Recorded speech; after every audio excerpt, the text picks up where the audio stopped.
Tá. Ok, gravando. Eu posso começar, então? Sim. Boa noite, desculpe o atraso, antes de mais tudo. Eu sou a Fernanda, eu era residente da Hepato aí da Unifesp. Hoje em dia eu estou com a doutora Lúcia lá nos ambulatórios da Segunda, tentando iniciar o meu doutorado. Até hoje não comecei, mas assim, enfim. Eu vou apresentar um caso hoje, que na verdade foi um caso que eu apresentei há algum tempo atrás, e eu não lembro muitas coisas do caso fora o que está escrito, mas eu vou tentar, na medida do possível, tirar todas as dúvidas com relação ao quadro clínico propriamente dito. Então, trata-se de um paciente, da paciente MLGA, de 68 anos, sexo feminino, negra, natural e procedente de São Paulo, que foi em primeira consulta com a gente em 2016. Lembrando que a gente apresentou esse caso, foi mais ou menos em 2021 ou 2, né, doutor Edu? Então, 6, 7, 8, 9, 10, 11... Foi junho de 21. Uns 5 anos depois da primeira consulta. E o motivo do encaminhamento foi exatamente alterações de exames hepáticos, que a gente sabe que é o que a gente mais vê na nossa prática, né? Alteração dos exames hepáticos para a gente investigar. Então, o que ela tem de HDA? Ela é uma paciente assintomática, ela foi encaminhada pelo médico da UBS com alteração das enzimas hepáticas que foram encontrados no pé operatório de colecistectomia. Ela relata que ela foi frequentemente ao pronto-socorro por conta de uma dor em cólica e hipocôndrio direito, sem irradiação, com melhora depois do uso de analgésico oral. Em uma dessas idas ao pronto-socorro, ela acabou sendo diagnosticada com litíase biliar, devem ter feito a ultrassom, né? E recomendada a cirurgia, pensando aí numa dor, uma cólica biliar, né? E até então negava episódios de icterícia, hemorragia, qualquer sangramento do trato gastrointestinal ou ascite prévios. De HPP, ela é hipertensa, de cirurgias prévias, uma cesariana há 30 anos, uma correção de hérnia umbilical há 20 anos, uma história de hemotransfusão há 30 anos, durante esse parto da cesariana, e de medicações de uso contínuo, losartana de 50 mg pela manhã, hidroclorotiazida também pela manhã, de 25 mg, e omeprazol, 20 mg dia. De história social, ela negava o uso de drogas ilícitas, negava o uso de tatuagens, fazia acupuntura com uma certa frequência, mas mais recente.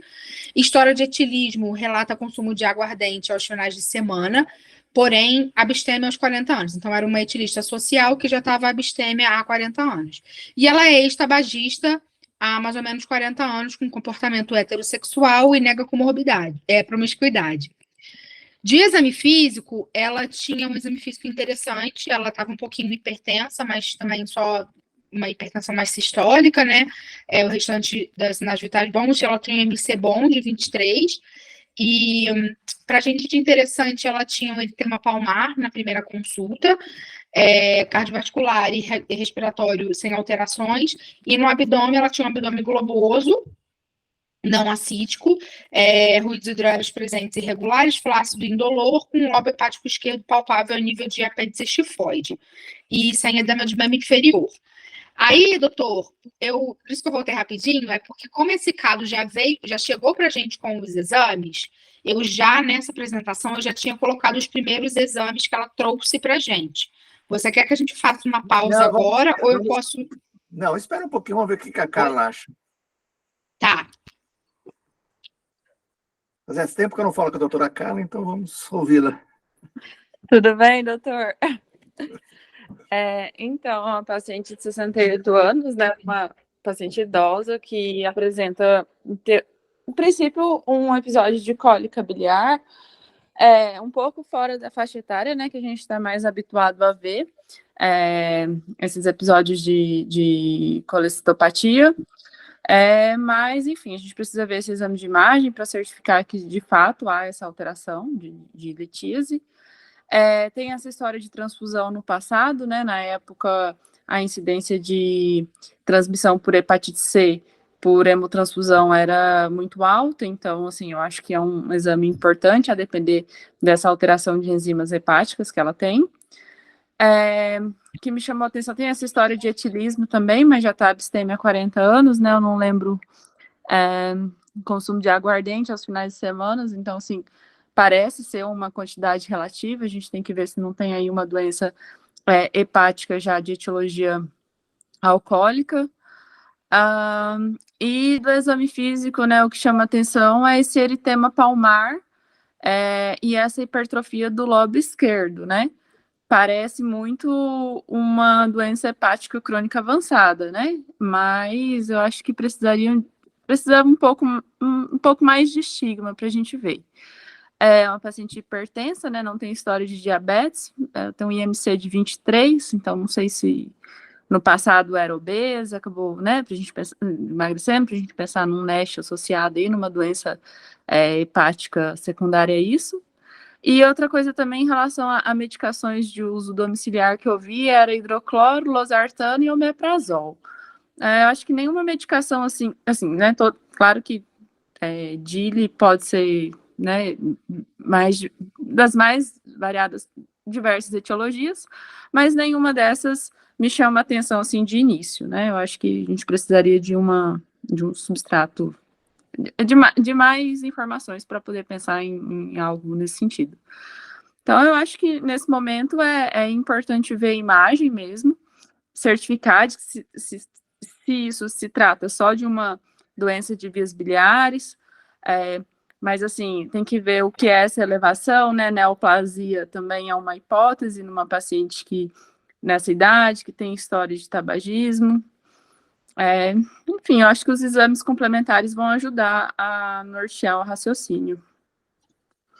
Num primeiro momento, esse exame físico chama ela mais para um lado crônico, né? Tem esse eritema palmar e essa hipertrofia do lobo esquerdo, né? E essas manchas hipercrômicas que eu não sei, assim, né? Por essa descrição, não sei se teria algo relacionado à etiologia de alguma doença, enfim. Isso eu não tinha prestado atenção também.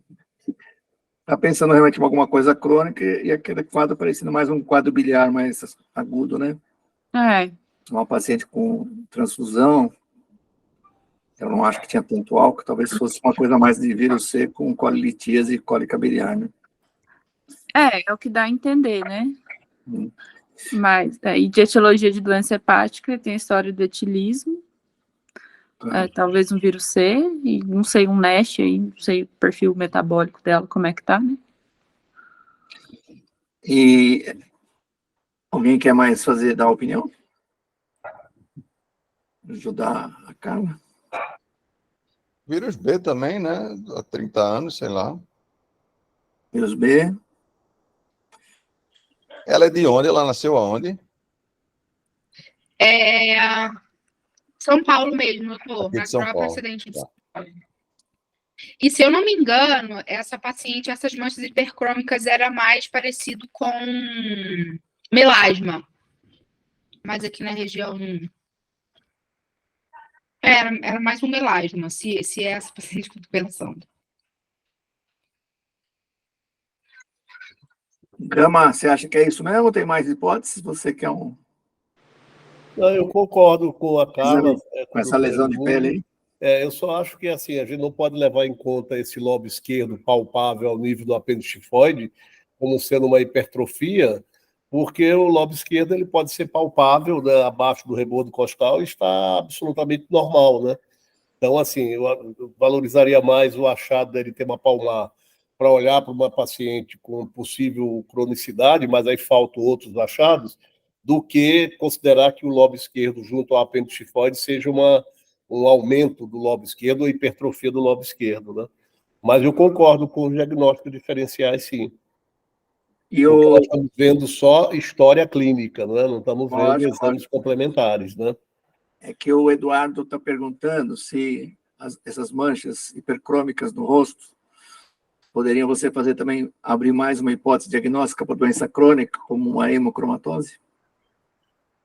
A hemocromatose ela dá mais uma hiperpigmentação cutânea, não é? Mais difusa, né? Não essas manchas em face e nuca, né? paciente com hemocromatose hereditária fica com uma pele escura de forma mais uniforme, né? Eu acho que não, acho que talvez a Fernanda tenha mais, que viu a paciente e falou que parece mais melasma, né? Eu acho que fica mais por esse caminho. E, embora, né, se a gente pensar a hemocromatose hereditária na mulher, essa seria a faixa etária mais provável, levando em conta que ela está num período pós-menopausa, ela faz doença mais tarde do que o homem, né, que faz mais cedo, né? Mas eu acho que não, acho que aqui essas manchas hipercrômicas elas podem nos comprometer mais do que ajudar, né? A coloração do cirrótico por hemocromatose é o que o pessoal chama de cirrótico moreno, né? Difuso. Moreno, não é... isso. A Cristina quer, você como especialista em doenças avançadas do fígado? Eu não tenho nada a acrescentar, eu acho que está com cara de uma doença crônica mesmo, pelo histórico transfusional, eu ficaria mais com a hipótese de vírus. Como o Gama falou, não é impossível que ela tenha uma sobrecarga de ferro, mas é pouco comum, né, em mulher, apesar de a faixa etária ser plausível. Ela não tem nada, ela só tem uma hipertensão, ela não tem nada para doença metabólica, né, um IMC de 23,8, não tem diabetes. O álcool já parou há muito tempo, eu ficaria numa hipótese de vírus. Doutora Maria Lúcia? Não, eu concordo com todas as hipóteses e, aliás, queria, assim, parabenizar a Carla pelo comentário que ela fez, né? Acho que foi... Ela é nossa futura parceira lá no fígado. Perfeito. Super abrangente, pensou em tudo, nos antecedentes, no exame físico, fez as hipóteses certinhas e eu concordo totalmente com ela. Muito bom. Vamos em frente, Fernandinha? Vamos, doutor. Então, a princípio, ela já veio com esses exames, lembrando que a primeira consulta foi lá em junho de 2016, né? Então, ela já chega para a gente com esses exames. Ela já tinha uma alteração prévia, que a gente já consegue enxergar aí desde junho de 2015, que mais ou menos um ano antes da consulta. O que está alterado eu coloquei em vermelho, então a gente tem uma TGO de 59, uma TGP de 35 lá em 2015, já com uma plaqueta penia, né, de 79 mil, e cerca de 6 meses depois ela mantinha um discreto aumento de TGO com uma TGP normal, a fosfatase alcalina também alterada de 188 para o normal de 150 no laboratório, e a gama-GT também bem aumentada, de 292 para 36, um RNI um pouco alargado de 1,56, com uma atividade protrombina de 51, tendendo à leucopenia, né, apesar de eu não ter marcado, com uma plaqueta de 102 mil, sem, a princípio, disfunção de eletrólito, e o que chamava atenção também era uma IgG de 2.457, e uma IgM normal de 159. E o exame mais recente que ela tinha levado para a gente na consulta continuava com alteração de TGO de 57 para 34, mas uma fosfatase alcalina e gama-GT também ainda alteradas, a bilirrubina total que a gente não tinha antes, de 1,2, com predomínio de indireta, lembrando que essa, lembrando que essa bilirrubina aqui é a direta, né, então era um predomínio de indireta, uma albumina ok, mas já tendendo a reduzir também um pouquinho, INR ainda é um pouquinho alargado, ainda plaquetopênica, e de restante de exames que a gente tinha, essa globulina de 2,2 eu não coloco minha mão no fogo, porque eu realmente não... Eu acho que ela não tinha eletroforese de proteínas nesse momento, pode ser aquela globulina que a gente vê lá, que a gente vê às vezes nos exames que não é de eletroforese, e é a alfa-feto de 4.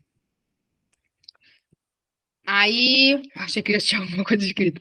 E ela também traz exames de imagem, né? Primeiro dois exames de ultrassom, um de 2015 de 2016, todos externos, o de 2015, fígado com dimensões aumentadas, contornos irregulares e com textura difusamente heterogênea, com uma ectasia de veia porta com calibre de 13 milímetros, baço sem alteração, e no ano seguinte, mais ou menos uns 8 meses depois, a mesma coisa, não, quer dizer, sinais de hepatopatia crônica, sinais de hipertensão portal, esse a gente já mostrava para a gente uma esplenomegalia. Eu não lembro se era no mesmo laboratório, na mesma clínica, né, da relação da realização do ultrassom, e a gente não tinha índice esplênico. E disso eu tenho certeza que a gente não tinha, só citava esplenomegalia e não tinha CIT. E uma endoscopia de março de 2016, também externa, com varizes de esôfago de fino calibre, uma gastropatia hipertensiva portal leve e erosões de antro.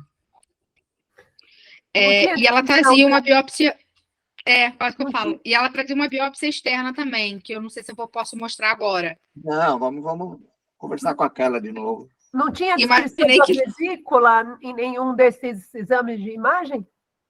Não lembro, doutora. Não lembro. É porque, na verdade, quando ela começou o quadro, a primeira consulta com a gente foi em 2016 e ela não tinha feito a colestectomia ainda.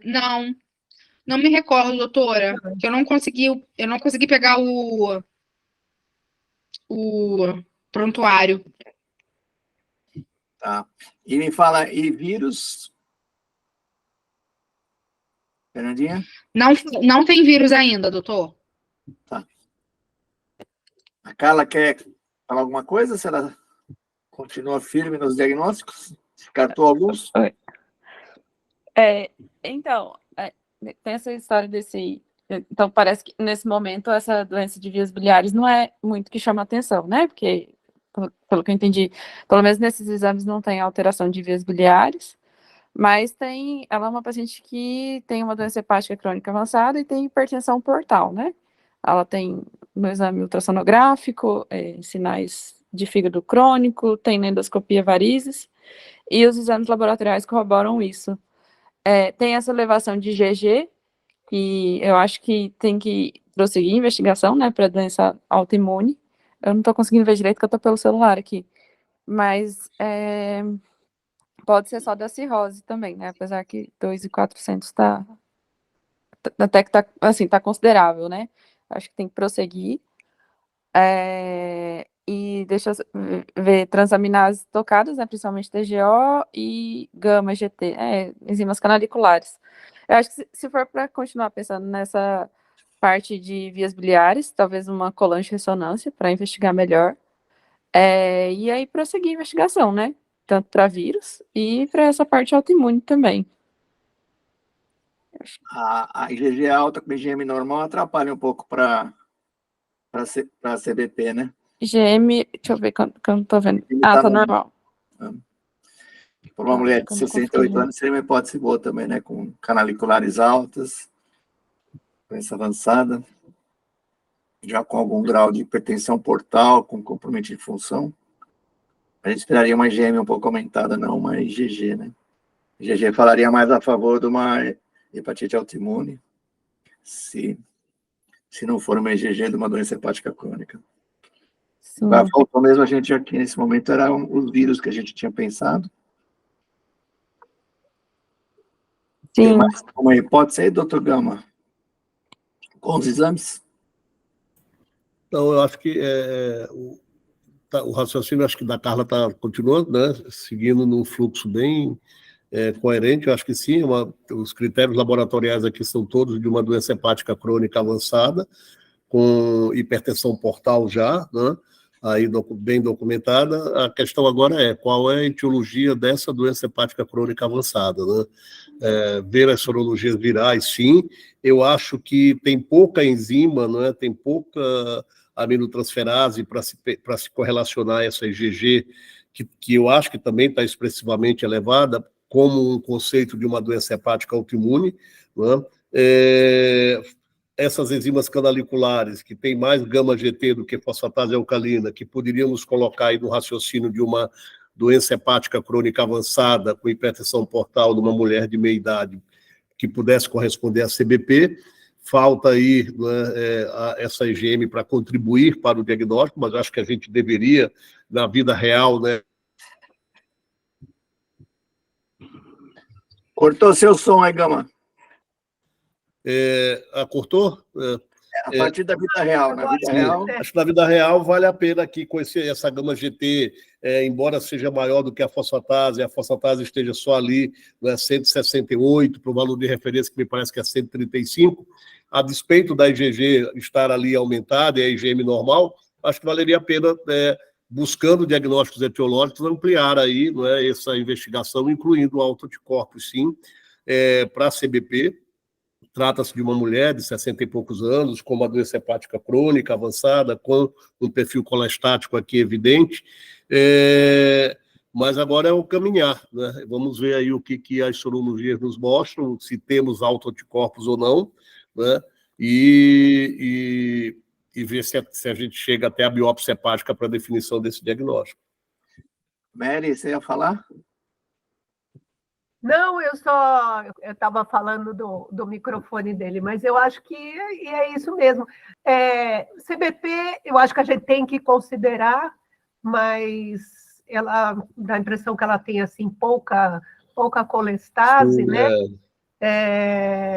Eu acho que a gente fica com essas hipóteses, cairia bem mesmo uma doença viral crônica, né? C por conta da transfusão, e como o Edmundo falou, até B, né, naquela época, né?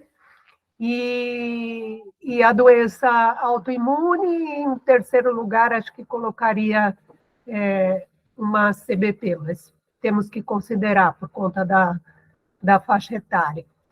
Então, acho que é isso. Precisamos muito de sorologias agora e autoanticorpos. Posso perguntar uma coisa para vocês? Não tem nada a ver com o caso. O meu vizinho aqui está tocando bateria. Vocês estão escutando? Quer que eu coloque o fone?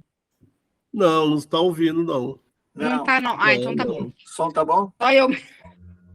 Ana Cristina então, tá é triste, ela ia querer ouvir a bateria dele.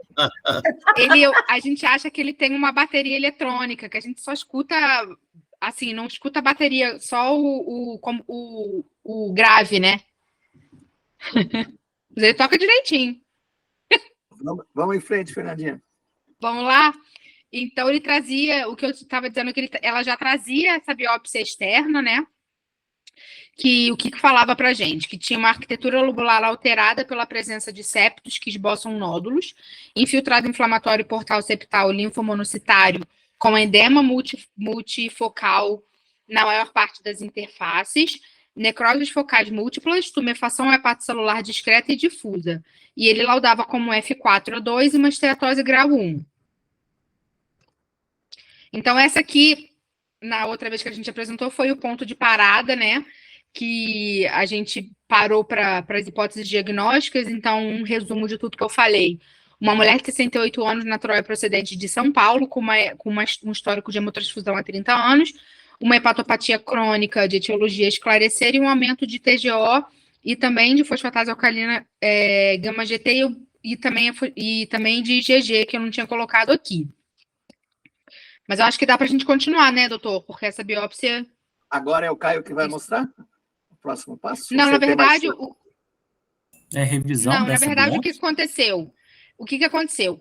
Nesse primeiro momento, a gente já veio com tudo aquilo que eu mostrei, né? Então, a gente já veio com os primeiros exames laboratoriais, essa biópsia X, os exames de imagem, aquelas 2 ultrassonografias e a tomografia, que, se eu não me recordo, foram relatos, a gente não olhou a imagem.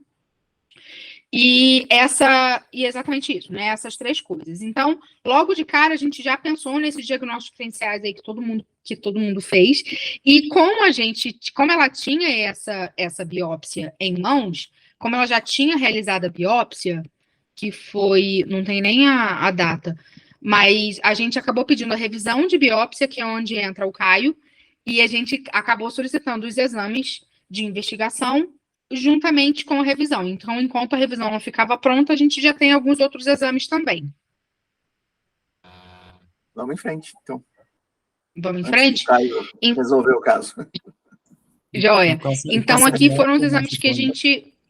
que Essa a gente biópsia já não ajudou em solicitou. nada? Oi? Oi, Caio. Esse diagnóstico dessa biópsia aí não ajudou em nada? Cadê? Ah, Aí. a externa não deu hipótese, pareceu ser mesmo Hepatite crônica. uma hepatite crônica que tivesse Não. cirrotizado. Não parece um F4, né? Pela descrição, septos que esboçam nódulos. Agendaria um F3 lendo isso aí, né? E uma hepatite crônica com F3. E um pouquinho de esteatose. Não ajudou, assim, qualquer dessas etiologias que a gente comentou, exceto a doença biliar, poderia ser, né? Então, pergunta do Caio, não ajudou? Não ajudou muito. Não, isso para o clínico. E para o patologista, você já ficaria feliz, Caio? Não, para mim não ajudou em nada. Não. E a gente fica tão mal acostumado com as biópsias antes da doutora Valéria e agora do Caio, que quando vem essas outras biópsias, a gente fica meio, pelo amor de Deus. A gente ficou super mal acostumado, né? Positivamente. Né, Fernanda? Né, Caio? Caio que sabe. Posso ir, então, e seguir? Vamos, Fernandinha. Bora. Então, o que a gente viu, né, que a paciente acabou trazendo para a gente no retorno, não necessariamente tudo que a gente pediu, mas é o que a gente tinha. Aqui, depois do primeiro retorno, então, a gente mantinha ainda com essa TGO discretamente aumentada, a TGP normal, não tínhamos enzimas colestáticas mais, nem bile, de hemograma, a gente continuava com essa tendência à leucopenia e com a plaquetopenia, ferro de 80, ferritina de 473, uma transferrina de 147, uma glicose de jejum de 7,7, bem baixinha, um colesterol total de 172, HDL bem baixinho de 38, LDL de 110, triglicerídeo de 114, e até agora ainda mais nada dessa primeira tabela. Vamos ver se tinha mais aqui. Aí a gente acabou solicitando o que todo mundo estava falando desde o começo, que foram os exames, a princípio, pensando em uma autoimunidade e também em exames sorológicos, é que ela trouxe para a gente, na verdade, faltando alguma coisa aqui de sorologia, né? Um anti-HBC total não reagente, um anti-HCV não reagente, um anti-HIV não reagente. Creio que por falta de material não tinham feito os outros, não me lembro agora por quê. Um FAN também reagente 1/80, nuclear pontilhado fino. E um antimitocôndria não reagente, um músculo liso também não reagente, um LKM1 também não reagente. Aí agora a gente saiu nossa revisão de lâmina, que é onde vai entrar o Caio. Ou alguém quer falar mais alguma coisa? Você quer saber, doutor Gama, excluímos hepatite autoimune, CBP, com esse fãzinho vagabundo? Esse fãzinho está muito vagabundo, né? 1/80, né? Com aquela transaminase que não sensibiliza ninguém, né? Está ali a LT de 50 e poucos, né? Com o antimúsculo liso absolutamente negativo, eu acho que esse fã aí é só um viés aí para nos confundir, mas eu pediria ao Caio para fazer a revisão daquela lâmina, sim, antes de dizer que esse fã não tem valor nenhum, né? Mas acredito que, de fato, olhando para as... Se a gente pegar o FAN 1/80, nuclear pontilhado fino, uma IgG muito alta, de 2.000 e pouco, a ideia de pensar assim, não, isso com o vírus tudo negativo, perfil de ferro, enfim, a ideia de segurar a hepatite autoimune na mão, eu acho que é interessante, apesar do FAN ser 1/80, né? Mas está ali numa titulação que já é positivo, né? E aí a revisão do Caio poderia nos dizer, esquece ele e segue adiante, ou vamos finalizar aqui pensando em doença autoimune. Mas eu acho que, a princípio, a gente precisa ouvir o Caio com a revisão da lâmina. Eu acho que com o exame que ele trouxe de fora e os que a gente fez, a gente conseguiu excluir vírus. Aparentemente, doença biliar crônica de mulher na idade também não. Agora, com esse IgG alto, uma transaminase tocada e um FAN, e com essa descrição de biópsia, talvez sem muito detalhe, talvez por não ser um patologista que trabalhe muito com fígado, ia sugerir mais uma hepatite crônica e não uma cirrose. E daí, nesse caso, eu acho que ia ser muito forte a hipótese de ser uma hepatite autoimune, né?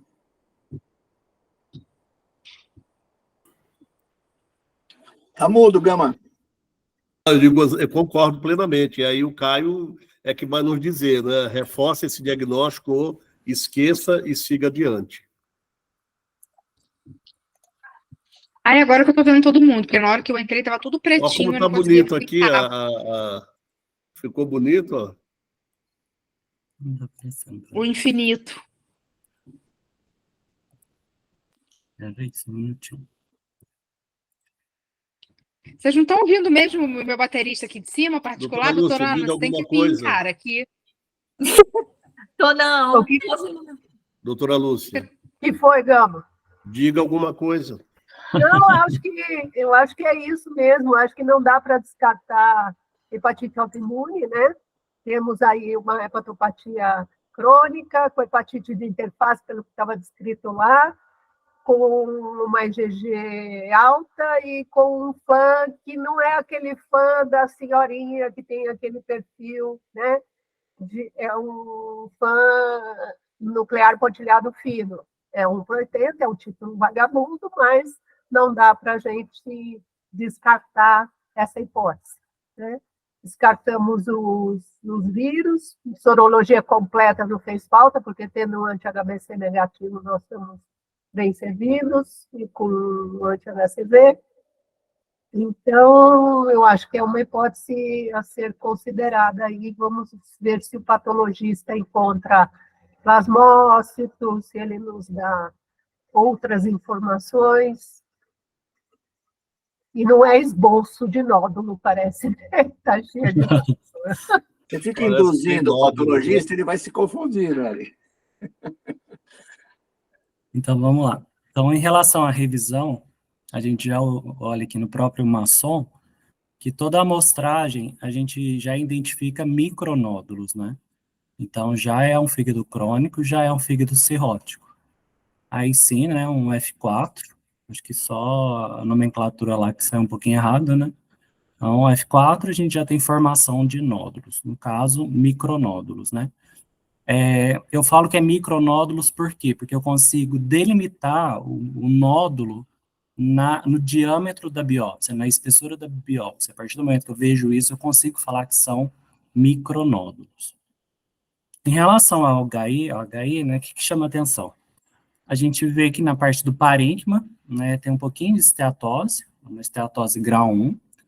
Em relação aos espaços porta, até que a foto que eu não tinha não é uma foto mais característica, mas eu até descrevi que tem um pouquinho de atividade de interface. É uma atividade mínima, né, que tem infiltrado linfomononuclear, não vejo plasmócitos, e além disso eu tenho um pouquinho de proliferação ductular.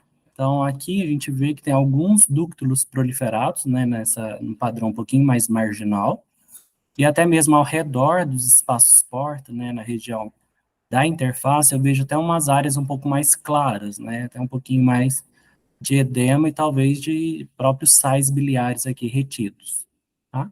Então, não me chama atenção um padrão de hepatite autoimune, né? Não vejo infiltrado plasmocitário, não vejo atividade lobular, não vejo um padrão de agressão, né, parenquimatose, nem mesmo de interface.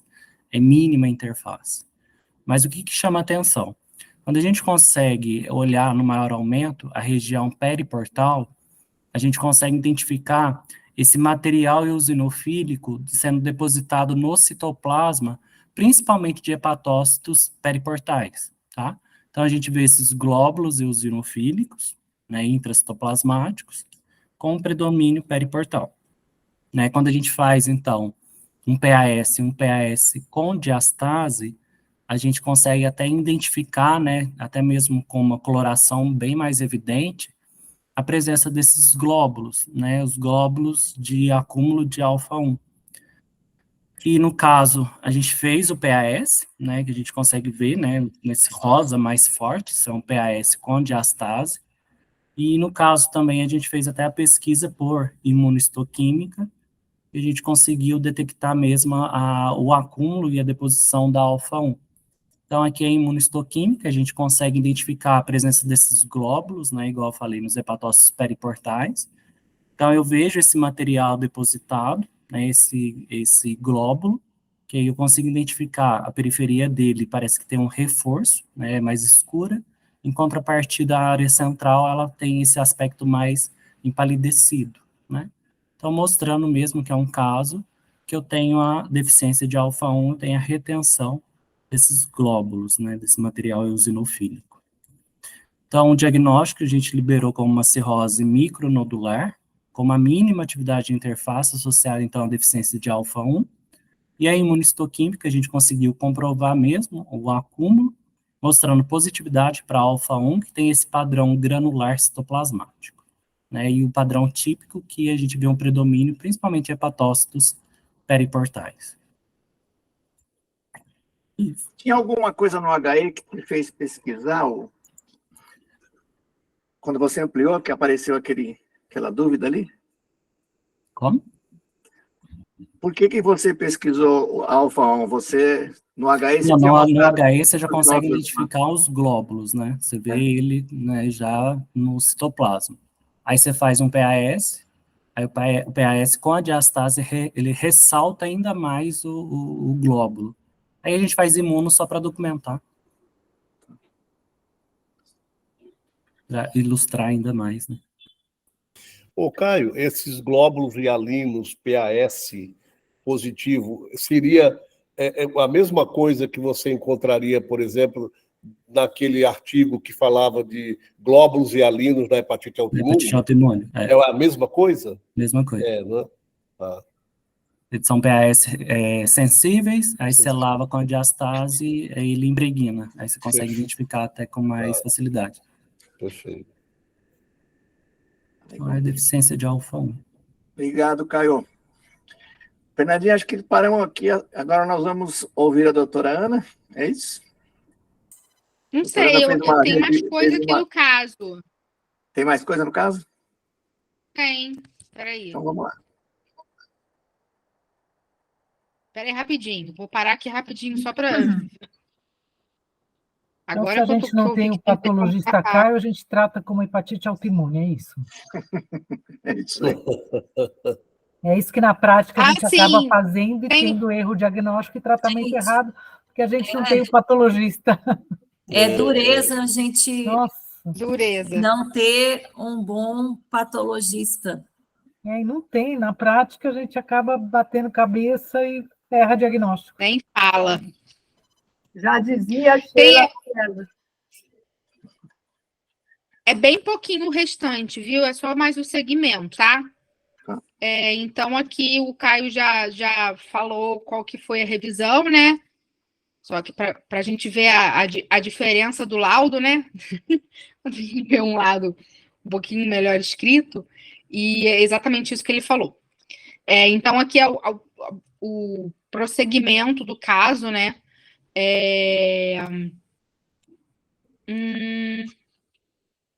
Isso, a gente acabou pedindo aqui uma alfa-1 de tripsina da paciente que veio de 94, que era um valor reduzido, mas nem tão reduzido, né? E a gente iniciou o Saquol 15 mg quilo dia. Agora, eu não me lembro... 15 mg quilo dia, eu não lembro se eu botei o peso da paciente. E os próximos exames...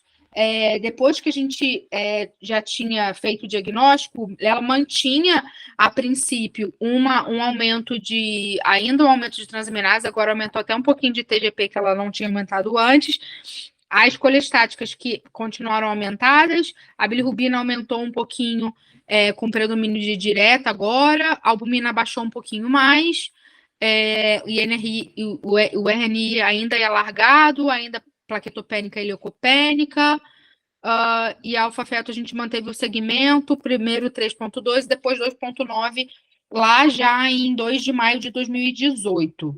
Ela manteve ainda o aumento das enzimas colestáticas, parecia que ela estava perdendo função aqui, né? Ela aumenta um pouquinho a bilirrubina, reduz ainda mais a albumina, vai alargando cada vez mais o INR e ainda com plaquetopenia.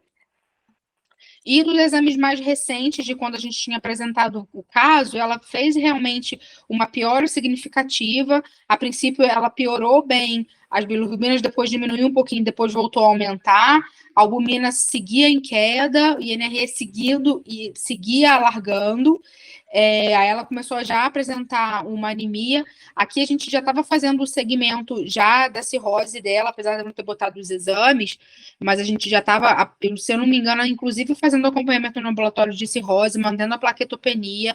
Aí, lá em 2019, já, deixa eu ver, 3 anos depois do diagnóstico, ela começou a apresentar já disfunção renal, os eletrólitos mantinham bem, e ela seguiu aí num curso um pouquinho desfavorável, né? Lá em dezembro de 2018, ela acabou sendo listada para transplante com MELD de 19. Em 2019, ela teve algumas internações com esses motivos principais, uma PBE, depois uma encefalopatia e uma lesão, posteriormente, uma lesão renal aguda. No final do ano de 2019, ela teve um diagnóstico de CHC, na verdade, multifocal.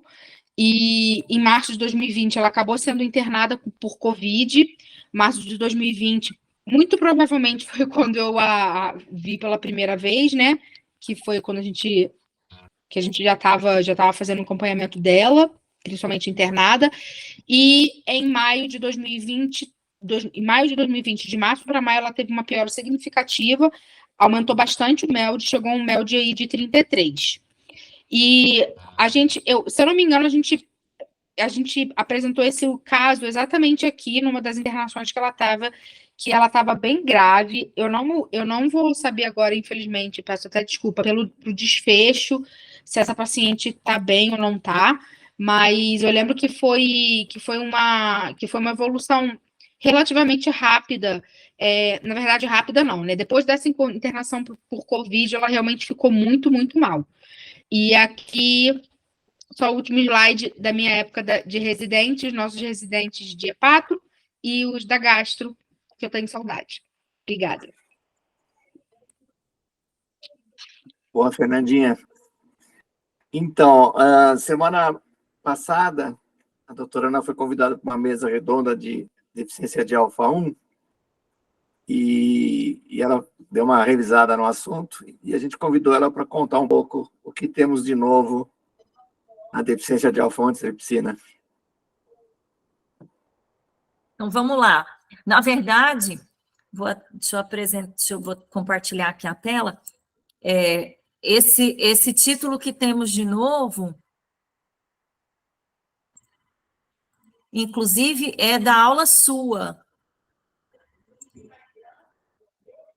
Vocês estão vendo aqui a tela? Sim. Beleza. Então, eu só dei uma nova olhada. Essa aula, o Edu apresentou, uma aula que estava linda até, no Congresso de 2019, e eu dei uma nova olhada de 2019 para cá, o que a gente tinha de novo. E eu me empolguei muito com uma outra lida, né, da fisiopatogenia, enfim, da doença. E aí, como é uma doença rara e a gente tem pouca oportunidade de ver, por isso que eu queria passar para vocês aqui o que eu andei olhando. Então, a primeira coisa que a gente lembra, a doença foi descrita, esse padrão eletroforético da deficiência de alfa-1 antitrypsina, foi descrita aqui em 1962 e, não coincidentemente, por 2 autores suecos. Na verdade, essa coorte sueca é a mais falada na literatura, a maior coorte que tem, até o momento. Tem algumas coortes grandes, tem uma canadense também, mas eles foram os primeiros descritores e os que, até hoje, proporcionam dados aí robustos a respeito da deficiência de alfa-1 antitrypsina. Então, a primeira coisa que a gente tem que lembrar quem por onde anda, né, o nosso Globo Repórter da alfa-1 antitrypsina, o que come, o que faz. Então, a alfa-1 antitrypsina, que no caso é uma alfa-1 inibidora de protease, por isso que vem aquele PI lá do fenótipo, PI-ZZ, PI-MG, ela é uma proteína que é codificada pelo gene SERPINA1, e aí por isso que o gene chama SERPINA, Serine Protease Inhibitor, que é um gene que está localizado no cromossomo 14. A maioria, 80% da alfa-1 antitripsina é sintetizada no fígado.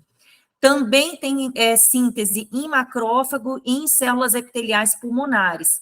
Ela chega no pulmão, onde a gente sabe que existe a doença, né, além da doença hepática, pela circulação sanguínea. Então, ela é secretada na circulação, o fígado sintetiza, solta na circulação sanguínea, e ela alcança os pulmões por difusão. O que ela faz?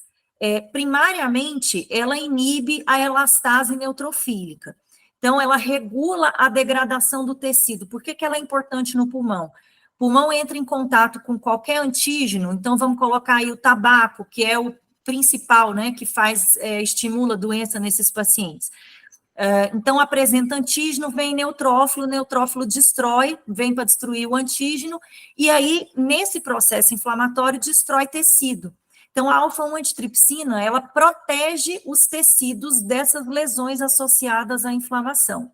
Então, ela é responsável por 90% das defesas. Em termos de quantidade, ela só perde no organismo para a albumina, em termos de quantidade sintetizada. E além dela ter essas propriedades anti-inflamatórias, já foram descritas várias propriedades imunomoduladoras, então ela bloqueia citocinas desencadeadas pelos neutrófilos, ela tem interferência, inclusive, com TNF-alfa, e tem propriedades antibacterianas, inclusive. Na maioria da população, os valores de alfa-1 antitripsina ficam entre 90 e 200 miligramas por decilitro. A gente tem que lembrar, extremamente importante, que a alfa-1 antitripsina é uma proteína de fase aguda, inclusive uma das recomendações para dosar é que a dosagem seja feita fora de um período de inflamação. Existem algumas recomendações de associar uma dosagem de proteína C reativa para a gente tentar diferenciar se temos uma situação de fase aguda ou não. Já existem mais de 125 variantes identificadas, e essas variantes se correlacionam estreitamente com os valores plasmáticos da alfa-1 antitripsina. E olha que legal, a nomenclatura usada para identificar esses alelos, ela é derivada justamente da velocidade de migração no gel de eletroforese, que é o fenótipo da alfa-1 antitripsina. Daqui a pouquinho eu mostro a figura. E ela tem as letras do alfabeto de acordo com a velocidade que elas correm lá na eletroforese. Então, o fenótipo normal, a gente chama de PIM, que é medium, que é o que fica no meio da fita. Então, fica aquela sopa de letrinhas quando a gente fala em deficiência de alfa-1 antitripsina, e é muito fácil isso aqui quando a gente entende por que deram o nome, né? Então, um dos fenótipos variantes, mutantes, é o PIS, que é o slow. O PIF, que é bem pouco comum, que é o fast, e o PIZ é o very slow. E aí tem alguns outros, né? O fenótipo null, que é o nulo, ele não aparece aqui, porque como ele é nulo, não sai alfa-1 antitripsina no sangue, então não tem nada para correr na eletroforese em gel. Em termos de prevalência, eu não pus aqui o mapa de prevalência global, mas depois eu quero fazer um comentário sobre o caso. No Brasil, tem uns mapas aí de interpolação variada, quadrado da distância, umas nomenclatura louca lá.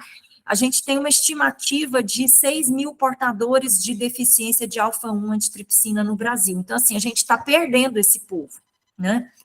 Como é que é a patogênese? Então, a doença é autossômica codominante, ela está associada com desenvolvimento prematuro de enfisema, doença hepática crônica e carcinoma hepatocelular.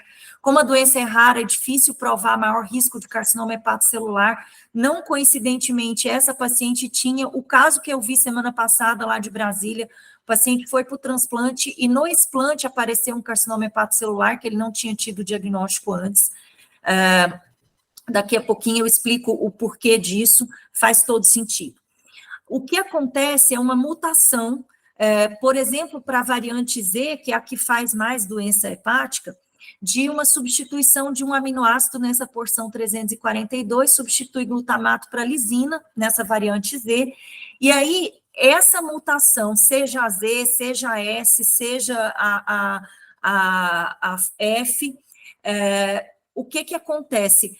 Quando tem essa alteração estrutural na glicoproteína, a conformação espacial dela se altera, e aí a proteína fica propensa à polimerização. Então, quando ela se polimeriza, começa a grudar uma molécula de alfa-1 antitripsina na outra, e elas ficam dentro do retículo endoplasmático, não consegue sair da célula. Então, ela causa no fígado uma inflamação por toxicidade. E aí, por conta desse ganho de função tóxica, é que a gente tem, teoricamente, e eu acredito que sim, um potencial carcinogênico. Existe uma questão de penetrância do gene, e aí tem um dos trabalhos da corte sueca lá que mostrou que, de fato, só 8 a 10% dos homozigotos desenvolvem hepatopatia, e isso é muito importante para a gente hoje. E essa hepatopatia provavelmente tem um modificador genético ou ambiental, então fatores adicionais para a doença hepática.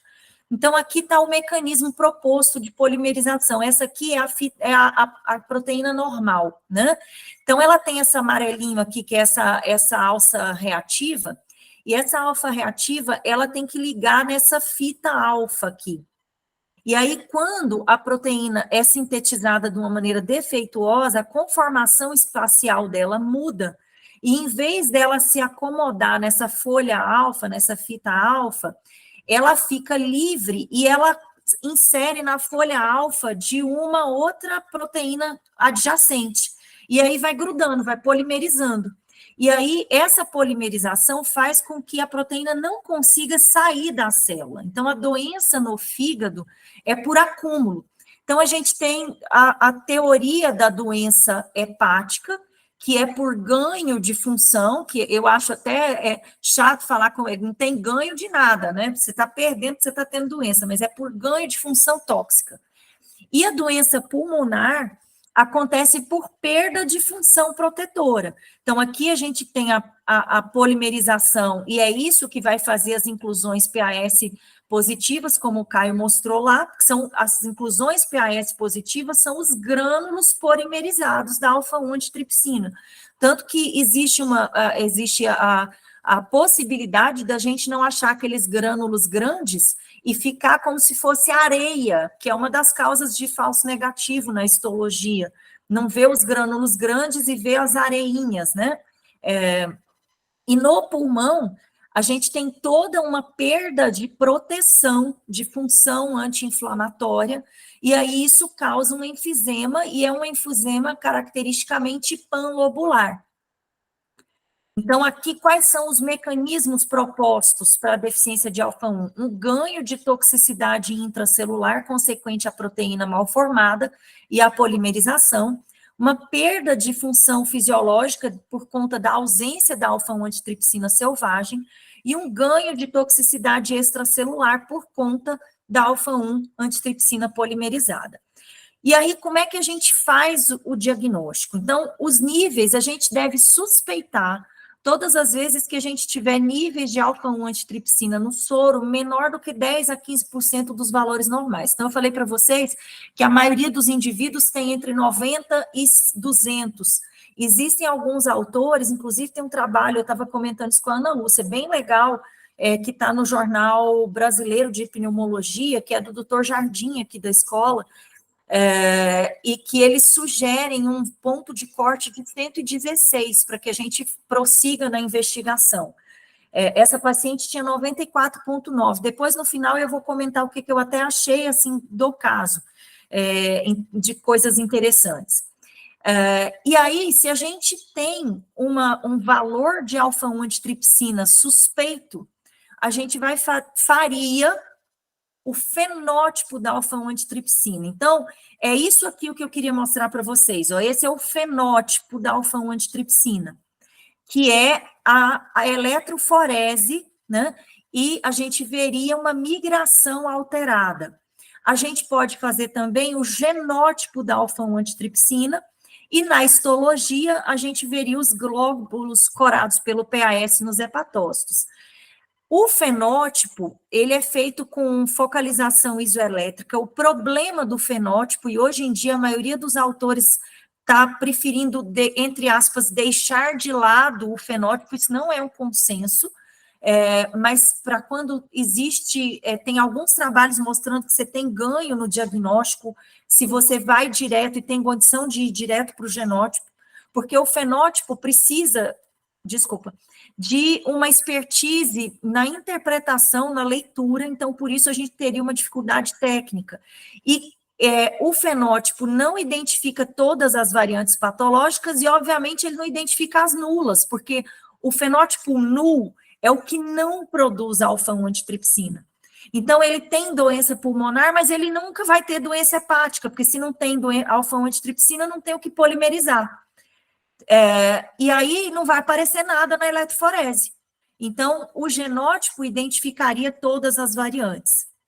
E aqui vocês vejam a expressão dos fenótipos de acordo com o nível de alfa-1 antitripsina e o risco. Então, vamos pegar aqui o PIZZ, é o que tem risco de enfisema alto, porque ele não produz nada de alfa-1 antitripsina selvagem, fica tudo acumulado no fígado, portanto, ele também tem um risco alto de doença hepática. O PIMZ, que é um alelo, ele produz uma quantidade bem razoável, tem um aumento mínimo de enfisema e um aumento mínimo de doença hepática, se não tem um cofator. O PIS, que é um PI mutado, mas ele não tem uma propensão muito grande para fazer nem doença hepática, nem doença pulmonar, porque não polimeriza tanto, apesar dos níveis estarem menores do que o MZ, né? Mas se tiver um SZ, a gente tem nível menor, tem um aumento leve do risco de enfisema e um aumento também leve, pequeno, de risco de doença hepática. O SS quase não tem risco nem para enfisema, nem para doença hepática. O nulo tem um risco aumentado para enfisema, porque não tem alfa-1 antitripsina normal, mas ele não tem risco para doença hepática, porque não tem o que polimerizar. Então, o que a gente tem que preocupar, os de doença mesmo, clinicamente evidentes, são os PIZZ, de doença hepática. E os PIZZ correspondem a 85% a 95% desses casos de doença clinicamente evidente. Se houver uma disponibilidade de uma boa eletroforese, a gente consegue detectar. E se a gente tiver uma genotipagem padrão, ela detecta 14 dessas mutações, mas ela detecta essas aqui mais comuns. As mais sofisticadas, mais refinadas, conseguem detectar quase 100 dessas 125 descritas. O arroz com feijão consegue resolver. Então, só para a gente lembrar, se for detectar, se a gente for dosar a alfa-1 antitripsina, que é o primeiro passo, lembrar que é um reagente de fase aguda, e a melhor técnica para dosagem de alfa-1 antitripsina é a nefelometria, é a técnica que erra menos, tá? E aí, uma das perguntas que todo mundo faz, e se eu não tiver possibilidade de fazer nem a dosagem da alfa-1 antitripsina, o que eu tenho de ganho com a eletroforese de proteína? Pouco. Ela só vai me ajudar se vier baixa a dosagem de das proteínas que correm na fração alfa-1. Então, a gente tem que lembrar que na fração alfa-1, além da alfa-1 antitripsina, corre a globulina ligadora de tireoglobulina, a alfa-fetoproteína, que é pouco, mas corre a alfa-1 glicoproteína ácida, que também é uma proteína de fase aguda. Então, às vezes, eu tenho uma alfa-1 antitripsina baixa, mas eu estou numa fase aguda e tenho a alfa-1 glicoproteína ácida alta, e isso acaba subestimando o diagnóstico. Então, assim, se não tiver outro jeito, paciência. Mas a gente tem que lembrar que isso pode me falsear o diagnóstico. Quais são as características clínicas da doença? Em neonatos, o que foi descrito tem um artigo lá de 1970, que foi já do pessoal da coorte sueca, icterícia prolongada, hepatite neonatal e colestase neonatal. Em crianças e adolescentes, elevações discretas de aminotransferases, hipertensão portal e a disfunção hepática. Em adultos, cirrose e carcinoma hepatocelular. E aqui é um trabalho derivado daquela coorte sueca. Então, eles acompanharam, até hoje sai trabalho dessa coorte sueca, 200 mil nascidos, e eles identificaram lá, naquela época, hoje já tem mais de 1.000, tem um trabalho que foi publicado só com foco na doença hepática, em 2019, derivado dessa coorte sueca, com mais de 1.000 pacientes com alelo mutado. Naquela época, tínhamos lá 14 pacientes 14 de 120 recém-nascidos PIZ, e aí o que eles tinham? Icterícia prolongada, 9 com alterações clínicas e laboratoriais compatíveis com hepatopatia grave, 8 com aumento mínimo de bilirrubina, 5 com algumas alterações laboratoriais, e dos 22 com alguma anormalidade hepática, 2/3 dos meninos eram meninos e estavam saudáveis aos 6 meses. E 98 desses 120 sem evidência de hepatopatia. Essa foi uma das primeiras descrições. E aí, então, a gente tem aquela lista de diagnósticos diferenciais, né? E com foco para nós aqui no adulto, nós comentamos aí a hepatite autoimune, doença de Wilson, hemocromatose, que foi comentada aí na discussão do caso. A gente precisa de lembrar da alfa-1 antitripsina na cirrose criptogênica, e a doença hepática gordurosa a gente tem um papel importante na coexistência com deficiência de alfa-1 antitripsina. Isso aqui é um slide que depois, se alguém tiver curiosidade, o Edu pode falar mais para vocês, esse slide é dele, de 2005 a 2019, assim como a maioria dessa aula, 19 pacientes com deficiência de alfa-1 antitripsina no ambulatório, a maioria, então a gente tinha lá 13 adultos e 6 pediátricos. Dos adultos, a maioria com mais de 60 anos, e aqui eu chamo a atenção, em todos os lugares a gente lê que a doença, ela se manifesta por volta dos 50, 60 anos, por 2 motivos, porque a gente tem a história da penetrância do gene, e a gente tem os cofatores, então a gente poderia ter aí um álcool, uma doença gordurosa, e por quê?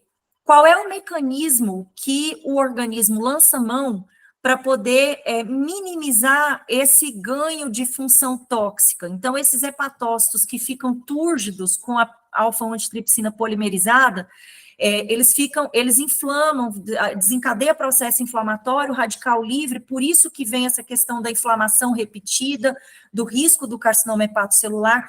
Qual é o mecanismo do organismo para isso? Um dos mecanismos é a apoptose e a autofagia. E por volta de 50, 60 anos, com a senescência, a gente começa a ter diminuição desses mecanismos de autofagia. Então, não é surpreendente que os pacientes se manifestem com doença hepática nessa idade. Aqui, a anatomia patológica, eu não sei se é essa mesma lâmina, Caio, ou é uma lâmina de um outro paciente, que é uma lâmina que a doutora Valéria tinha passado para o Edu, que ele tinha colocado na aula dele. Então, como vocês viram aqui que o Caio tinha mostrado, os glóbulos hialinos intracitoplasmáticos, aí a gente vê aqui esses glóbulos, que é alfa-1 antitripsina polimerizada, e aí eles ficam diastase resistentes, e aqui na imunohistoquímica, vocês vejam bonitinho aqui as pintinhas aí, que são os glóbulos de proteína polimerizada. Quando que a gente solicita determinação da concentração da alfa-1 antitripsina no soro? Indicações formais, e isso aí tem diretrizes que recomendam isso: doença hepática sem etiologia definida, enfisema de início precoce, enfisema sem etiologia identificada, paniculite necrotizante, vasculite com antiproteinase 3 positiva, inclusive eu não falei aqui, mas paniculite, vasculite são manifestações extrahepáticas e extrapulmonares, são doenças causadas pela deficiência de alfa-1 antitripsina, inclusive doença inflamatória intestinal. Vocês lembram que ela tem uma propriedade anti-inflamatória. Paciente com história familiar de hepatopatia, enfisema e paniculite, paciente com bronquiectasias. O primeiro passo... Gente, vocês estão me ouvindo? Porque a gente fica sem ver nada. Sim, Ana. Sim, Estamos. Estamos, sim. está O ótimo. primeiro passo seria, então, determinar a concentração de alfa-1-antitrypsina no soro. Se isso for normal, nenhuma ação. Se a gente tem uma deficiência, uma alfa-1-antitrypsina baixa, a gente faria os testes qualitativos, a fenotipagem, que é a eletroforese em gel, ou a genotipagem PCR. Conclusivo, estadiamento da doença e tratamento para a doença pulmonar, né? Não conclusivo, sequenciamento do gene. E aí, tratamento. Não existe tratamento para a doença hepática. Para a doença pulmonar, não fumar. Por que o tabagismo acelera a progressão da doença? Porque fica expondo a antígeno e fica recrutando neutrófilo e não tem quem iniba a elastase neutrofílica que vai carcomendo o pulmão da pessoa. Para a doença hepática crônica, medidas de suporte e prevenção de complicações, como vocês viram aí naquele caso da paciente. Se a doença for progressiva e essa paciente tinha indicação, a gente depois vai até procurar saber, Fernanda, me lembra da gente olhar o que aconteceu com ela, a sobrevida é muito boa, e aí o transplante de fígado cura a doença, porque assumindo que a pessoa recebeu um órgão de um paciente que seja um fenômeno, um fenótipo normal, MM, né, middle, ele vai sintetizar a antitripsina normal. Então, não existe recidiva de doença. Ele cura a doença, a sobrevida está ótima, né? Não tem benefício de fazer reposição na doença hepática. A gente viu na semana passada, tinha um pneumo lá de Brasília, eles têm um ambulatório de doença rara, e eles têm um ambulatório de deficiência de alfa-1-antitrypsina, e eles fazem reposição da alfa-1-antitrypsina para a doença pulmonar. Não tem sentido repor, porque a doença hepática não é pela falta, vocês viram, é por acúmulo, por polimerização. Não se sabe se faria sentido repor a alfa-1-antitrypsina no sentido das propriedades anti-inflamatórias dela no fígado e imunomoduladoras. Não sabemos. E aí já tem descrito aí infusão de plasma purificado ou alfa-1-antitrypsina recombinante, enfim, para melhorar a função pulmonar.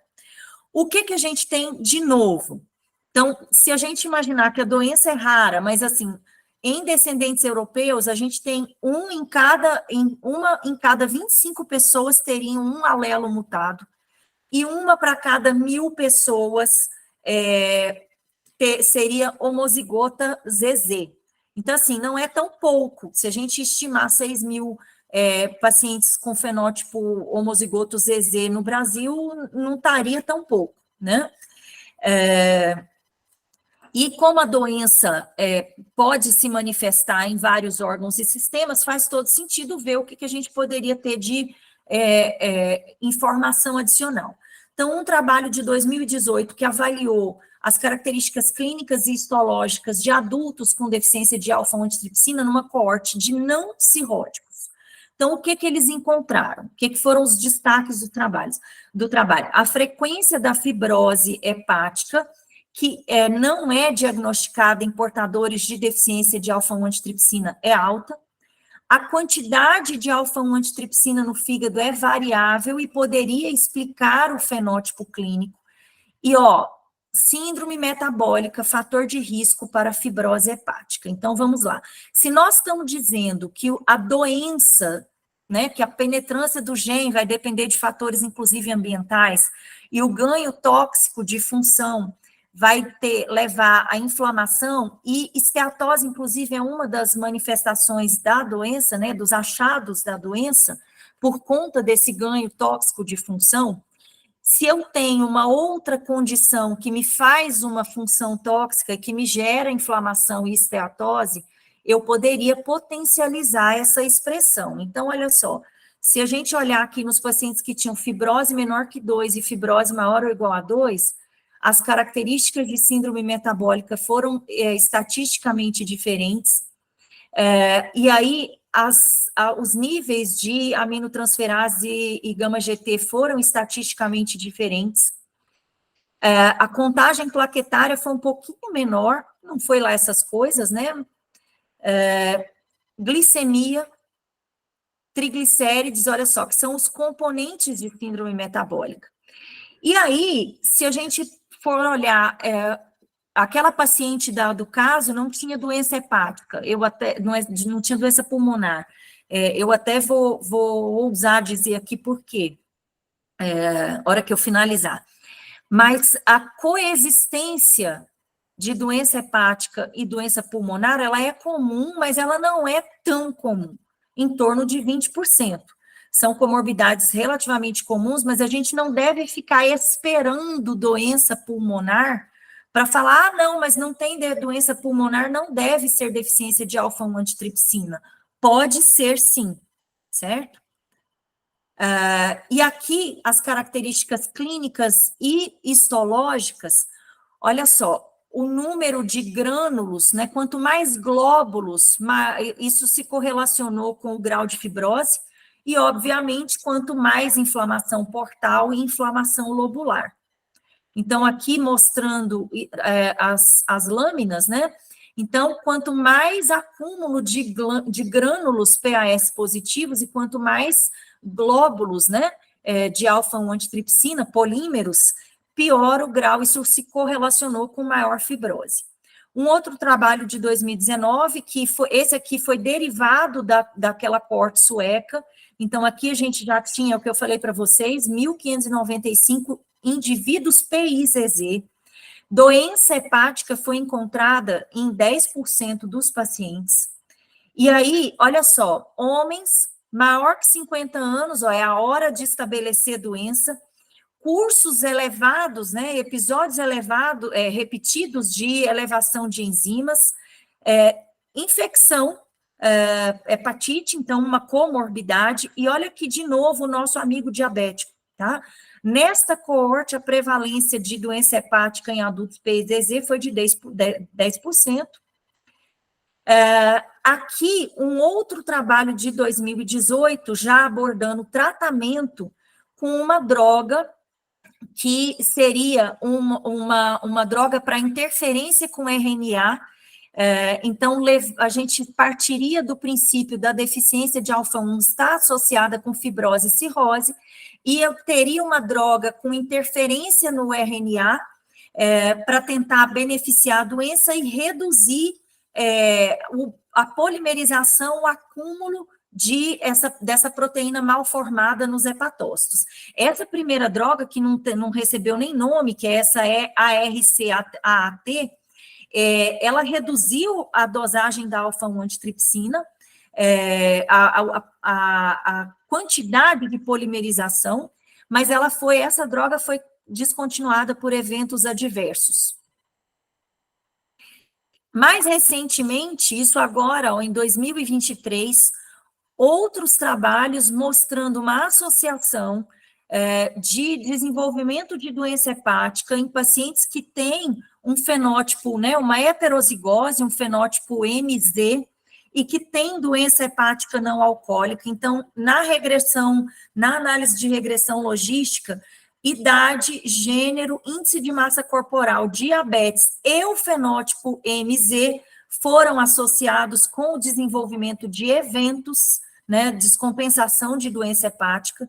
Esse aqui é créditos para o Raul, né, ele mandou lá no grupo, é a figurinha desse estudo, né, então o pressuposto de que a doença é frequentemente subdiagnosticada, os heterozigotos podem ter um risco maior de cirrose quando tem uma doença associada, no caso, a doença hepática gordurosa, e aqui a análise de regressão mostrando que os fenótipos MZ tinham um odds ratio de 1,82 e quando corrigido para os outros, ajustado para os outros fatores, ficou 1,76, que é esse odds ratio aqui. Um outro trabalho recente, agora de 2000, agora eu não lembro se é 2022 ou 2023, mas é isso, mostrando que ter um alelo PIZ era um fator independente de risco para necessidade de transplante hepático e morte em pacientes com doença hepática crônica avançada. Então, aqui embaixo vocês estão vendo a sobrevida, né, dos alelos MZ intracejado e a dos MM, que são os indivíduos normais, no pretinho, na linha. E ele até chama a atenção para a história nossa da pontinha do iceberg, né, e os P e MZ são lá embaixo, e com essa epidemia de obesidade e doença gordurosa, a gente deveria repensar essa dosagem de alfa-1 antitripsina, principalmente em pacientes que têm doença hepática gordurosa. De remedinho, o que a gente tem? Olha só que legal.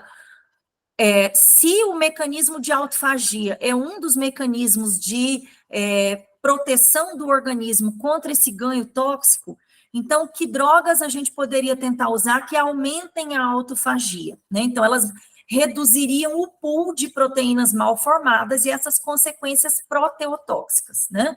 Então, o suporte teórico, né, a autofagia é ativada, né? E a hipótese já foi testada com outras proteínas mal estruturadas. A primeira droga estudada foi a carbamazepina, que seria uma droga razoável, porque ela já é um remédio aprovado. Tinham estudos de fase 2 e fase 3. Eu não vi nada mais recente depois disso aqui, Edu, de 2018, com carbamazepina, não sei se você viu. Outras drogas com potencial semelhante, N-acetilcisteína, ezetimiba, fenotiazina e imunossupressores. Outras estratégicas, terapia gênica. Então, isso aqui é super legal também, a tentativa de silenciar a expressão da alfa-1 antitripsina do fenótipo Z, né, do genótipo Z, né, usando vetores, né, para fazer com proteína selvagem. Então, aqui entraria, inclusive, a história do RNA de interferência, para perder função da proteína mutada. Então, tentar silenciar a expressão da alfa-1 antitripsina. E aqui, recentemente, inclusive tem uma revisão de deficiência de alfa-1 antitripsina no New England de 2020, que está super boa, e agora em 2022, um estudo pequeno,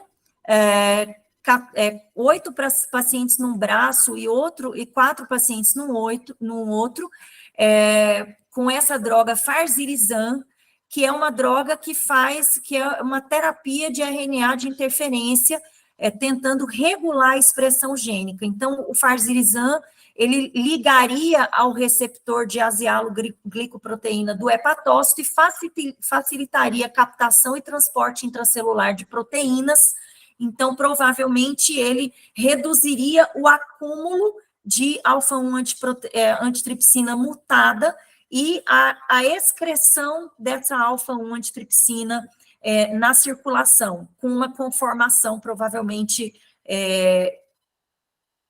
fisiológica, não, mas pelo menos funcional, um pouco mais funcional. E aí, o que eles viram é que houve diferença nas dosagens de alfa-1 antitripsina nos pacientes que utilizaram o Farzirizan. Então, um estudo ainda pequeno, fase 2, mas que já mostrou algum potencial benéfico. E é isso, esse slide aqui é o que o Edu tinha deixado da equipe no congresso de 2017, e aqui a gente, em 2019, na nossa enfermaria, que foi tomada indevidamente. Ok? Muito legal, Aninha. Excelente. Excelente. Muito bom. Então, para a pergunta que a Ana me falou, como tinha montado, a Valéria que me deu, ela tinha, a partir de 2005, uma organização das lâminas, e ela tinha me dado o nome das pessoas, eu fui atrás do RG, tentando ver se organizava alguma coisa, e a primeira, por causa dessa coisa de idade, de autofagia, eu fiz essa pizzinha aí para a gente tentar ver como é que distribuía os casos que a gente tinha documentado lá. Como foi um estudo meio retrospectivo, né, dos casos que ela diagnosticou, quer dizer, eu não sei, depois acho que nesse mesmo congresso houve um estudo de Campinas que avaliou alfa-1 procurando em explante de transplante hepático. É uma doença rara, né? Cada vez que a gente lê alguma coisa, a gente, com o tempo, esquece, e, ao mesmo tempo, quando aparece uma coisa nova, né, que essa droga New England volta a chamar a atenção. Eu achei super interessante estudar isso no congresso, é uma coisa que eu aprendi bastante, e eu acho que é isso, né? Toda vez que a gente tiver um caso diferente, lembrar que a doença gordurosa não alcoólica, ela pode ter uma progressão maior se o paciente tiver uma alfa-1 associada. Por isso que se apresentou, mesmo os heterozigotos, né? Então, talvez valha a pena a gente sempre dosar uma alfa-1 mesmo, o diagnóstico seja claro, né? A gente tinha ficado com essa dúvida em relação ao nível sérico, para se começar a preocupar, a partir de uma alfa-1 de eletroforese. Eles colocam como 0,1, 0,1, né, 0,10. Mas, né, acho que, como você falou, ela tem muitos fatores de erro, né? Tipo, nos processos inflamatórios, tudo, as outras proteínas que correm naquela fração da eletroforese. Mas gostei, ficou coisas novas na aula, a gente vai só dando um update nela. Mas os seus slides estavam lindos. Estavam. Bom, Mary, obrigado. Muito lindo. Eu queria tirar uma dúvida em relação ao caso do uso do Ursacol que foi iniciado para ela depois que teve o diagnóstico. A gente viu que não mudou nada nas enzimas colestáticas. Eu não sei se vocês mantiveram depois esse Ursacol, se realmente pensaram que pudesse ter benefício para iniciar, e a gente não viu nada disso no tratamento da alfa-1 antitripsina aí, nem foi citado o Ursacol, né? Aí não sei se... Eu também, a gente acho que não sabe quando foi iniciado. A doutora Lúcia está rindo porque ela acha que fui eu, porque eu gosto de assistir para todo mundo. A hora que eu vi, eu falei, eu também não conhecia esse caso, até a gente deu uma reunião. E eu também não lembrava desse caso, que foi há tanto tempo, e na hora que eu vi o Ursacol, eu falei, mas aí eu não lembrava por quê também, porque eu não consegui pegar o prontuário depois. Mas é isso, Tamara, acho que esse Ursacol era dispensável. Se esse caso não tivesse sido visto numa instituição universitária, acadêmica, essa doente tinha entrado como autoimune e estava tomando corticoide até hoje, por causa da indefinição diagnóstica, desse fã aí, borderline, não sei o quê, mulher, não sei o quê, tome corticoide com azatioprina e não ia ter diagnóstico de alfa-1 antitripsina nunca. Se puder fazer uma pergunta de cunho prático, eu tenho um paciente que eu fiz um diagnóstico de deficiência de alfa-1 recente, é um senhor que 60 anos com um diagnóstico de cirrose sem etiologia, com uma dosagem de alfa-1 de 25, né, e já bem cirrótico, a primeira descompensação, com HDA, CIT, e os filhos ficaram, né, assim, muito preocupados, e a gente acabou fazendo a triagem, né, dos parentes de primeiro grau. E ele tem os 2 filhos com dosagens de 70 e acho que era 64. Então, a minha pergunta, são filhos com 22 e 30 anos. A minha pergunta é com relação ao segmento desses filhos, né? Porque ele já é um paciente cirrótico que eu vou ter que tirar fatores agressores, triar para CHC e para transplante, né? Esses serão meus cuidados com ele.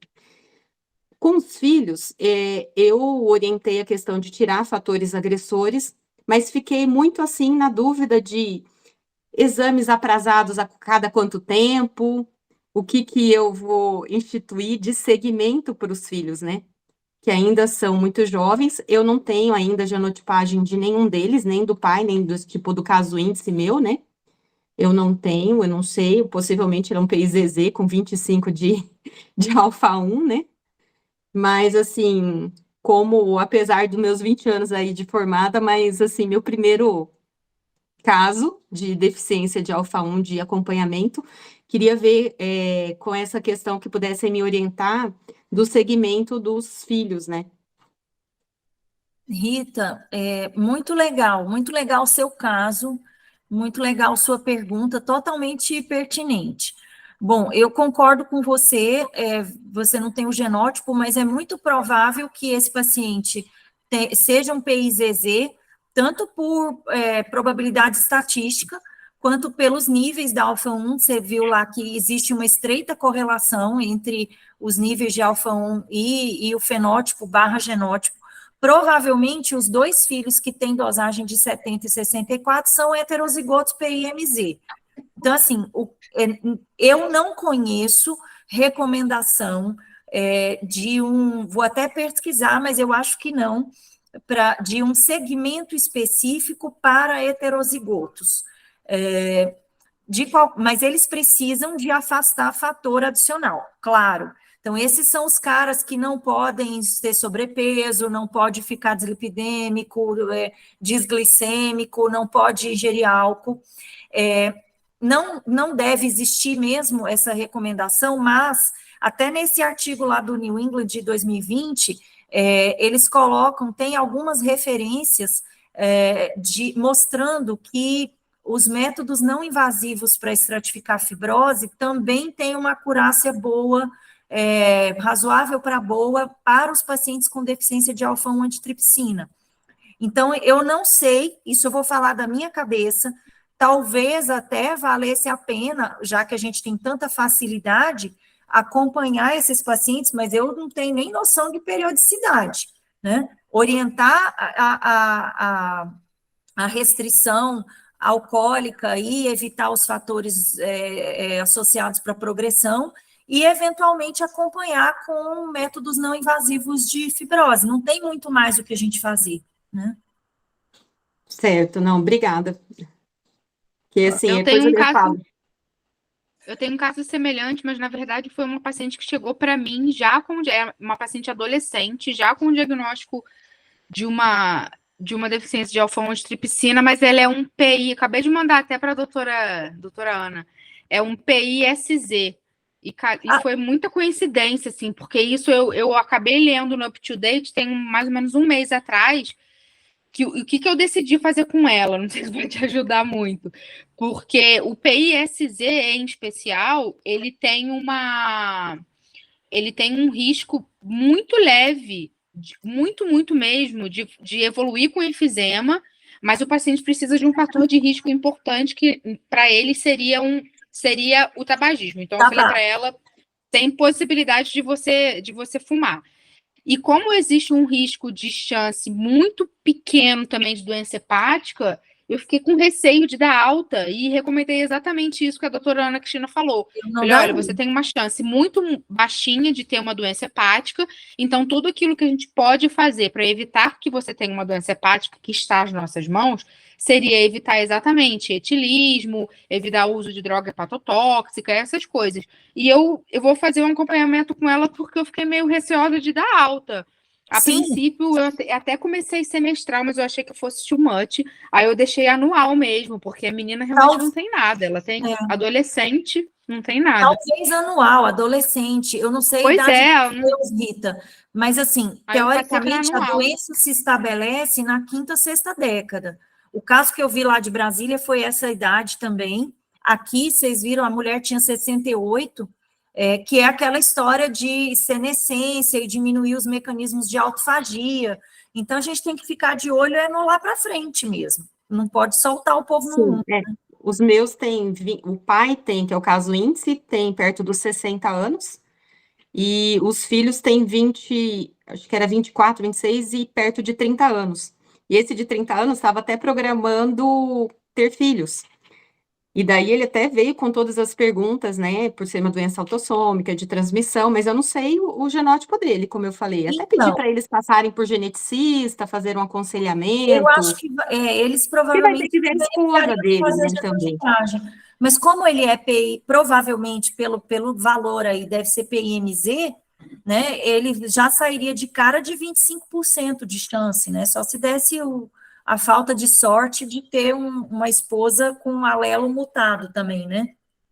Sim. Mas agradeço, muito obrigada. Agora, interessante do caso que eu queria comentar, era uma mulher, a faixa etária estava ótima, né?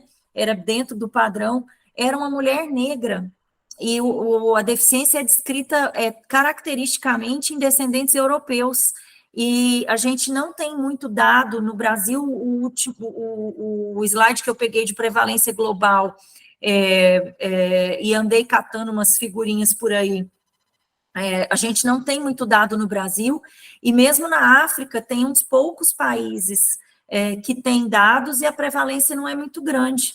Então, essa aí, tadinha.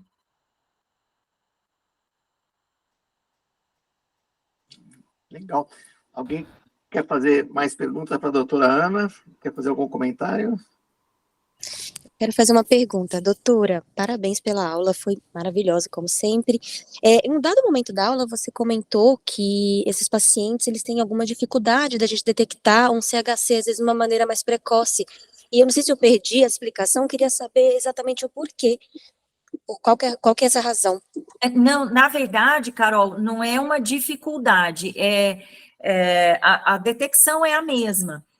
A gente, na verdade, tem até que ter atenção, porque essa etiologia é uma que é mais propensa para desenvolvimento de carcinoma hepatocelular. Coincidentemente, o caso que a gente viu lá de Brasília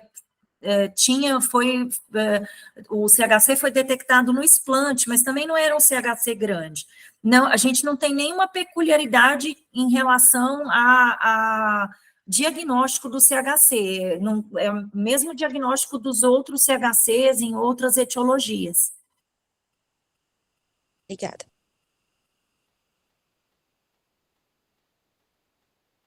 Edmundo, está satisfeito? Muito. Sim. Parabéns, Ana Cristina. Muito bom. Parabéns, Fernanda. Doutor Gama? Parabéns, Caio. Excelente. A gente tem um caso, Ana, lá no ambulatório, que eu acompanho, um paciente, ele tem hoje 45 anos. Eu acompanhei ele há 4 anos, 41, com 41 anos de idade, ele tinha uma paraparesia espástica primária, né? Investigaram HTLV1 naquela época, enfim, e ele faz parte de um grupo de estudo do pessoal da neuro da escola. E aí, como ele tinha uma paraparesia espástica primária, ele fez um sequenciamento genético para identificar um determinado gene para essa paraparesia. Eles encontraram esse gene, mas encontraram mutação no gene SERPINA1. E aí, por conta disso, né, encaminharam ele para avaliação lá no ambulatório, e aí as transaminases sempre tocadinhas, a LT mais do que a ST, menos de 2 vezes, né? Ele já havia feito um rastreamento pulmonar, não tinha nenhum critério para enfisema, e a biópsia hepática foi feita, e a doutora Valéria, que viu essa biópsia na época, ele tinha os glóbulos hialinos PAS positivo, né? E a gente acompanha ele ao longo desses 4 anos, quase 5 anos, ele mantém o mesmo padrãozinho de doença hepática, né? Assim, sempre transaminases tocadas, não há progressão de doença, né? Mas foi um caso que foi diagnosticado através do sequenciamento genético para uma outra doença, e aí veio a mutação no gene SERPINA1, que é o único caso. Ele era homozigoto, Gama? Ele era homozigoto, né? É o único caso assim, de vivência clínica que eu tenho de deficiência de alfa-1, né? E é uma coisa que a gente está sempre colocando naquele painelzão todo, quando a gente pede, né, os exames para doenças hepáticas de difícil diagnóstico, mas é uma doença que a gente acaba vendo muito pouco, né? E o que me chamou a atenção foi essa alta correlação de uma cirrose por deficiência de alfa-1 fazendo CHC, né? E a gente viu recentemente, nas últimas 3 semanas, uma discussão de uma outra doença que a gente procura sempre, que é a doença de Wilson, que cirrotiza e que não faz CHC, né, na maioria das vezes, né? Então, a gente vê aí 2 polos de cirróticos com doenças metabólicas, um com mais CHC, outro com quase nunca CHC, né? E uma doença que é a deficiência de alfa-1, que acho que a gente tem que pensar. Achei legal esse teu estímulo de fazer com que a gente olhe para o paciente com doença hepática gordurosa não alcoólica e repense, talvez, na estratificação de investigação desse paciente, colocar também a pesquisa de alfa-1, né, nesses pacientes. Foi essa a ideia que tu passou ou eu que interpretei errado? Não, eu fiquei com essa, se fosse fácil, pelo menos dosar alfa-1. Sim, Pelo sim. menos assim, se for um descendente europeu, Tá. né? Para nós aqui no Brasil é tudo meio difícil, porque a gente é tudo misturado de tudo, mas é um paciente com doença gordurosa, e você vê que tem associação com progressão de fibrose, com maior, né, com maior estadiamento e tal. Um paciente com doença gordurosa, com alguma fibrose, e que é descendente europeu, eu acho até que valeria a pena dosar. O problema é que, no momento, nós não temos o que fazer com isso. Sei lá se vai vingar Farzilizão ou qualquer zan aí, mas, no momento, a gente não tem o que fazer, né? A não ser pegar mais pesado no cofator, no álcool, na doença metabólica. Sim. Né? Ana, mas eu apresentei um caso aqui nessa reunião de uma hipertensão portal pura num ZZ, e aí até a colega ali perguntou uma das coisas que tem que fazer, mesmo que seja MZ, avaliação pulmonar. A mãe dele era MZ e tinha um câncer de pulmão. E daí descobriu o câncer de pulmão a tempo de operar e ficar curada, entendeu? Então, às vezes, o diagnóstico de alfa-1 não beneficia a pessoa, mas beneficia a família, de alguma forma. Não, e aí, você tem toda a razão, ainda bem que você lembrou, Jana, porque eu respondi com vistas à doença hepática, mas com vistas à doença pulmonar tem o que fazer, né? Não tem que fazer infusão, mas diagnóstico precoce e evitar tabagismo ao máximo, né? E talvez até nem colocar não o preconceito, a palavra que me veio à cabeça foi essa inicialmente, mas assim, porque nós somos misturados, sim, acho que a gente tem que pensar mais em deficiência de alfa-1, né? Recentemente, eu estou no consultório com 2 pacientes com hemocromatose hereditária, com mutação C282Y, padrão de homozigose, eles são piauienses, os 2 irmãos, entendeu? Então, assim, a gente não imaginava encontrar hemocromatose hereditária no Nordeste, não é? Em 2 piauienses, né? E aí eu estou estratificando mais 2 irmãos que moram lá, que vão fazer a pesquisa de mutação, mas se a gente não pensar, a gente não faz diagnóstico, né? Tem que buscar, Sim, né? Exatamente. Belíssima aula. Chefia, você quer encerrar? Muito bom, Aninha. Super parabéns. Esses slides aí eu já conhecia alguns também, são muito bons. Essa aula que o Edu preparou do Congresso foi excelente.